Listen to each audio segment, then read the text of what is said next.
Let's look at our evil opposites. What happens when you have Greg Abbott running a state and you have a town where the police get 40% of the town's budget? Does that mean you have the world's most competent police force? I bet if a town gives 40% of their budget to their police, the one thing they don't have to worry about is school shootings. The one thing they don't have to worry about is, in fact, let's just say violent crime at all, because those cops are going to be tip top anyway. This is Uvalde. I heard him reload. I heard something over the pin. You obviously well know what that sounds like. Not with a pin, I'm sorry, with a clip. I'm assuming he reloaded, but I know he did something with it. Dude should be in I did prison. hear that at one time. I don't know if there was a second. Yeah, that's potentially an opportunity to do something. I mean, it's not a necessary opportunity. You could have gone in long before then, but that is an opportunity when you could have gone in if you had chosen to. He chose not to. And he acknowledges the criticism. He says, we're going to get scrutinized. I'm expecting that. Yep. We're getting scrutinized for why we didn't go in there. Yeah, it is weird that people are doing that. It's weird that they haven't. Okay, so obviously this is John Idarola. My gosh, this is John Idarola, the Damage Report. If you're not already watching TYT, I don't know how you missed it. It's one of the biggest shows online. They do great coverage by and large. I disagree with them constantly, and that is by design of their network. They have all kinds of opinions, but they are largely opinions from the left. The left is a very big tent. So if you hear something on TYT that you don't necessarily agree with, good. If you agreed with everything that aired on TYT, you'd be contradicting yourself. I love the fact that this network exists for that reason. John Idarola, in particular, is somebody who I think gives great breakdowns, and here he is talking about the Uvalde police, and he is right. Let's listen to the point he is making about what the expectations of police are, especially given what Republican and conservative in general framing has been for what police are supposed to do. Issue with the fact that you guys just waited outside for hours and hours for the shooter to do literally anything he wants in there. That is weird. Well, children were already shot. They might bleeding say, out. I'm sure many of them do say frequently, probably to themselves, their family and friends, it's easy for you to say that. You wouldn't have gone in. And you know what? I probably wouldn't have, because that's terrifying. But you'll notice that my uniform doesn't involve a badge. I know that I wouldn't do something like that, so I haven't risked other people's lives by taking the spot of someone who hopefully will do that. And maybe it seems unfair cosmically for a person's entire career to come down to one decision, but that is very much where we're at. You trained and.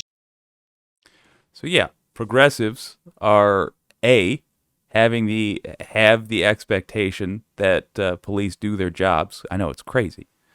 And B, trying to make a world where their jobs aren't as hard. On the other side of it, you have the madness of conservatives in the United States who are simultaneously doing everything they can to keep the most dangerous guns, all guns, any guns, on the streets, in people's hands, as few regulations as possible, making the job of police much harder.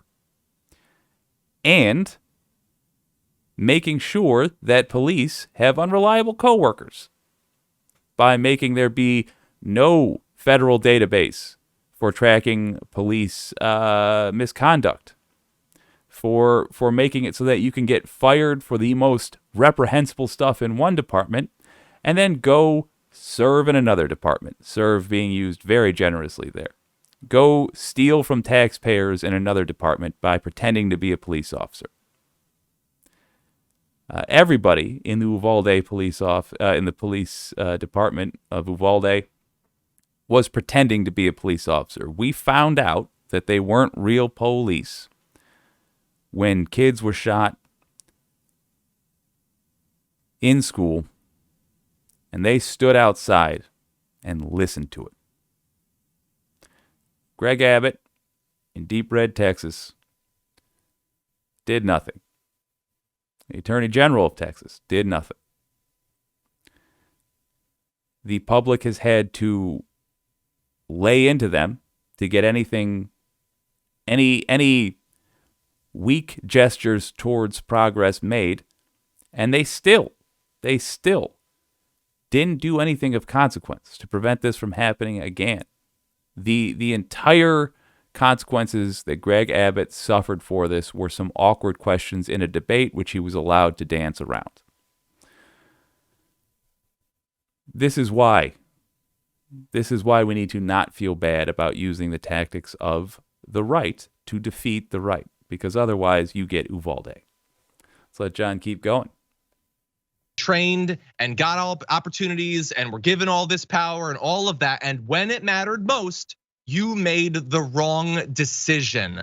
And whether it's scary or not, that's the job. And when we're continually told as progressives or whatever, like, you guys want to change the police, you don't understand that a day's gonna come when you need someone with a gun. Well, if you're gonna make that case, then maybe when that day comes, do the right thing with it. You don't get to have it both ways. You don't get to be the person on the wall who civilization relies on. And when civilization relies on them, you stand in the hallway for hours while kids are butchered. Boom. Okay, you gotta choose one of those two things. And unfortunately, Pete Arredondo did. So, John Idarola, I'd like to welcome you officially to the no notes section on WYCD. I got no notes on that particular take. Correct. I don't think we should be putting ourselves in a position where so much is dependent upon heroism. Heroism is not reliable. That is what makes it heroic. It's rare. But if we are in that place, then we have to demand it. Because otherwise the answer is we just let nightmare scenarios play out again and again and again.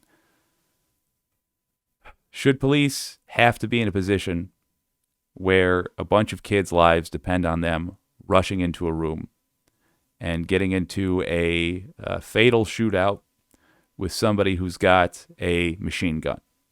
No, they shouldn't. But we're in a situation now where somebody has to in our society. So it's got to be them. And if they're unwilling to do it, can't be police. It's that simple. If they think that's unfair, they ought to advocate for reasonable gun reform. And until I see that happening, I have no sympathy